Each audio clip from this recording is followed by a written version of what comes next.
Vamos a comenzar el programa diciéndoles que tenemos una entrevista con un hombre que acaba de regresar de México, es un periodista uruguayo, Raúl Sivecchi, un hombre especializado en temas del medio ambiente y también de las transnacionales que soporta nuestro continente. Él acaba de estar con los zapatistas en las comunidades donde se ha realizado la escuela zapatista que convocó el Ejército Zapatista de Liberación Nacional a innumerables seguidores que tiene en el continente latinoamericano, pero también en el mundo. Y ahí Raúl Sivecchi nos cuenta en esta entrevista que hicimos aquí en Buenos Aires cómo fue esa experiencia y también nos habla del extractivismo que asola a todo el continente latinoamericano. Vamos a escucharlo. Mi opinión es que fue un fraude porque el discurso es que se nacionalizó YPF y la realidad es que se entregó a una multinacional igual o peor que la que tenía la Repsol. Y creo que el resultado va a ser catastrófico. Creo que el resultado va a ser una afectación muy fuerte a los pueblos originarios, a los campesinos, a toda la gente que vive de la tierra y un daño ambiental de largo plazo muy profundo, irreversible además, porque el fracking en este momento está empezando a ser contestado cada vez por más personas y por más países, y entonces que Argentina entre en ese proceso me parece que es un retroceso enorme.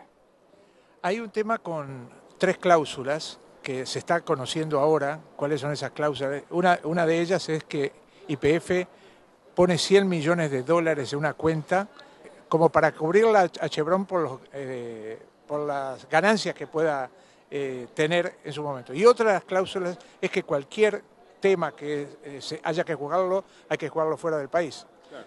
Son los términos de las multinacionales de hoy. Entonces, que un país que está discutiendo el pago de deuda externa a los fondos buitre haga esto, me parece que representa una profundización del modelo neoliberal y de la dependencia. Es una cesión de soberanía a las multinacionales, cesión de justicia, cesión de poder de decisión, y en ese sentido creo que estamos repitiendo bajo el progresismo lo que criticamos bajo el menemismo. En ese sentido creo que esto es una reproducción de lo peor del modelo de los 90. Hay una paradoja permanente. Ecuador, Bolivia, Argentina, gobiernos progresistas que encaran y que tienen un discurso para afuera antiimperialista y de pronto dejan entrar estas transnacionales. ¿Cómo se explica, cómo lo explicás vos desde tu trabajo con los movimientos sociales y con los movimientos populares? Me parece que aquí a lo que se está asistiendo es a una política de corto plazo para hacer caja para los gobiernos, para sostener las políticas sociales y seguir comprando o cooptando organizaciones y personas.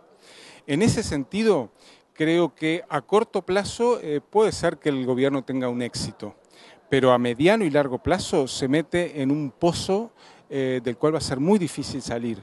O sea, están hipotecando las riquezas del país, están hipotecando la soberanía del país, están hipotecando la capacidad de decidir del país para resolver supuestamente un problema de cantidad de consumo energético, ¿verdad? Pero la profundización de este modelo, tal como la están llevando adelante, hay que entender, porque ya tenemos la experiencia de los 90, esto no es nuevo, de que en 10, 15 años vamos a estar en una situación mucho más grave que la actual. Entonces, en vez de reconocer que YPF tiene dificultades para explotar petróleo, para garantizar la soberanía energética y poder aliarse con actores que actúen con una relativa a favor, de forma relativa, aunque sea a favor de la soberanía nacional, se hace lo contrario. Cuando uno habla de Petrobras en Brasil, que es una empresa semiestatal, son 50 años que demoró llegar a esa situación de autosuficiencia energética y de tener, y no estoy defendiendo a Petrobras, pero por lo menos hay un camino ahí trazado distinto. Acá se opta por más de lo mismo. Y eso es lo que llama la atención, la ceguera. ¿Por qué? Porque los gobiernos están pensando en las próximas elecciones. no están pensando en el país, no están pensando en el largo plazo, están pensando en cómo acomodan las cosas para dentro de un año o unos meses o unos pocos años más posicionarse favorablemente. Pero eso es pan para hoy, hambre para mañana. Y lo que me llama mucho la atención es cómo el progresismo está repitiendo una historia que ha sido nefasta en nuestros países. Sí, y además empieza la minería en Uruguay. Por primera vez bajo un gobierno de izquierda vamos a tener una mega minería, Aratirí, capitales de la India, en el centro del país. Y ya hay un movimiento importante contra la minería. Lo que está sucediendo hoy, que hace 10 años no sucedía, hace 10 años teníamos resistencias locales y casi marginales. Hoy lo que tenemos son resistencias nacionales, cada vez mayores, con un nivel de conciencia de las poblaciones de que esto no puede seguir.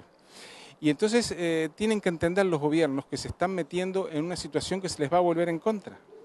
No sé si a este gobierno, al próximo o al otro, pero en un plazo determinado se les va a volver en contra.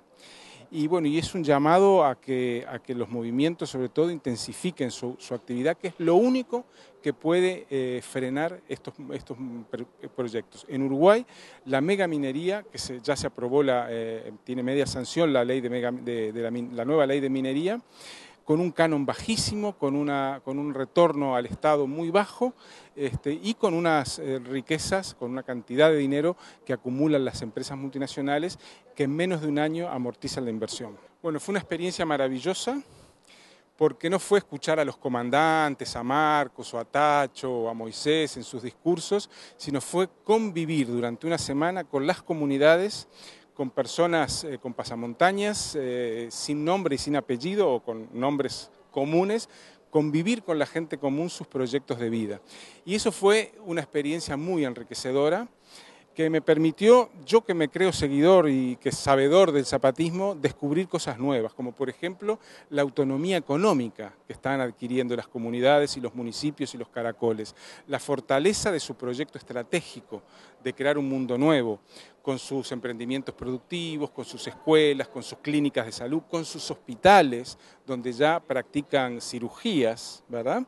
Entonces ahí hay el nacimiento de otra cosa, con su propio sistema de poder en 3 niveles, comunitario, municipios y juntas de buen gobierno. O sea, todo un entramado económico, cultural, político, social, que permite decir que por primera vez que yo tenga memoria, se está haciendo una revolución desde abajo, una revolución que crea todo lo necesario para decir que allí hay una sociedad diferente, una sociedad otra que se sostiene pese al acoso militar y pese a las políticas sociales que dividen a las comunidades. ¿Qué es eso del Botán? El Botán es un guardián, un compañero que es un base de apoyo zapatista, que durante esa semana estaba siempre junto a nosotros, nos acompañaba, nos traducía, nos explicaba, le hacíamos las preguntas que fueran necesarias, estaba junto con la familia, aunque no fuera de la comunidad, y que además nos impulsaba a estudiar los cuadernos, nos repartieron 4 cuadernos sobre gobierno autónomo, sobre la participación de las mujeres y sobre la resistencia. Y bueno, y estudiábamos, o sea, trabajábamos por la mañana, íbamos a la milpa a limpiar, íbamos al cafetal a limpiar, a enlazar ganado, a ayudar en la vacunación, y por la tarde estudiábamos. Fue una semana muy dura, de mucho trabajo, de mucho movimiento y muy rica, de una profundidad y de una emotividad que es difícil de transmitir. Y todos en el mismo plano, intelectuales, no intelectuales. Los intelectuales se quedaron en la ciudad, en la Universidad de la Tierra, cosa que está muy bien porque había muchos mayores, y ahí éramos todos iguales, los conocidos y los desconocidos, en una relación mano a mano, cuerpo a cuerpo, en la cual nadie sabía quiénes éramos, y eso está buenísimo, ¿no? Porque ahí no había jerarquías, la única jerarquía era el colectivo, y eso es algo maravilloso. Bueno, tienen energía eléctrica, alguna la toman por la fuerza y otra la producen ellos en base a arroyos que han desviado y a emprendimientos de ese tipo.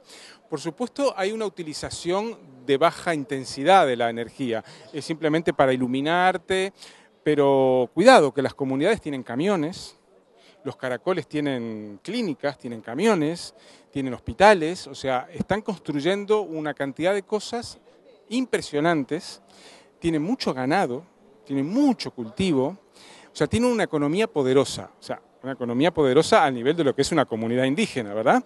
Que es autosuficiente, que se sostiene, que comen bien, que cualquier comunidad, aunque sean 5 familias, tienen una escuelita y una sala de salud. O sea, han logrado llevar lo elemental de lo que tenemos, salud, economía y educación, al lugar más remoto de la selva lacandona o de los altos de Chiapas. Cada comunidad, insisto, porque sean 4 o 5 familias, tienen todo eso. A un nivel más pequeño, más sencillo, pero lo tienen.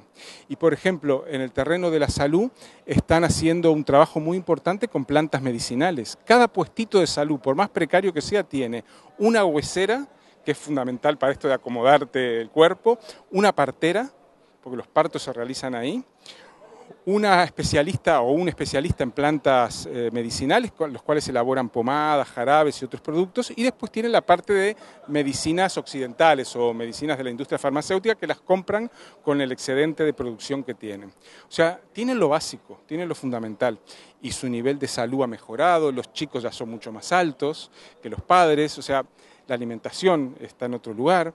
Diversifican la alimentación, ya no es solo plátano, maíz y frijoles, sino que tienen frutales, tienen hortalizas. Entonces, bueno, hay una sociedad nueva que nace. Entonces, cuando uno dice el mundo nuevo, no son los comunicados de Marcos, el mundo nuevo está ahí, naciendo, está existiendo.